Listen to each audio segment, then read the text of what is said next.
Why real estate is pangatlo lang kasi it doesn't give 100% cash flow.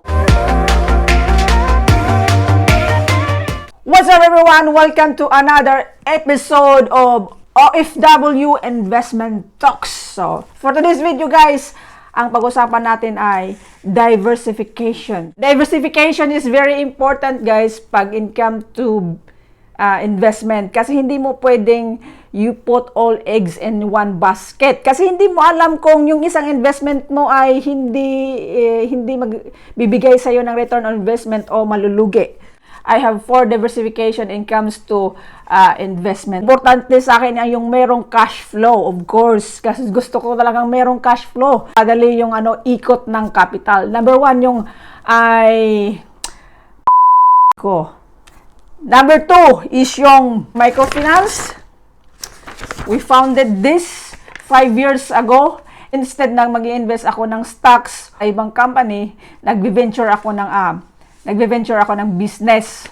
So, this gives us cash flow at nagbibigay sabi ng dividend. And one is the good thing is kami magde-decide how much dividend percentage every year. And this year, semi-annually na every 6 months. Mag-i-expand kami sa ibang-ibang places. Pangatlo ay yung real estate. Why real estate is pangatlo lang kasi it doesn't give 100% cash flow. Kasi pag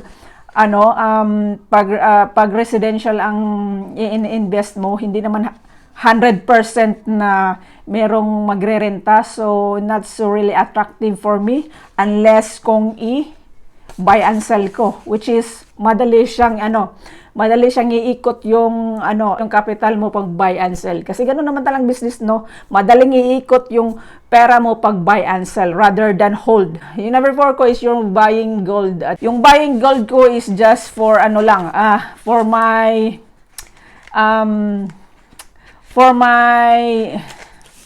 what we call this, for my emergency fund. Yon, emergency fund. Kasi pag i-save mo yung pera sa bangko, nagde-depreciate yung value. So instead na sa bangko, in-invest ko ng jewelry. Kasi ang jewelry ay nag-appreciate yung value. Nag-appreciate yung value ng gold. So that's what I'm doing as my investment. So, kayo guys, what kind of diversification you're doing right now? Comment down below.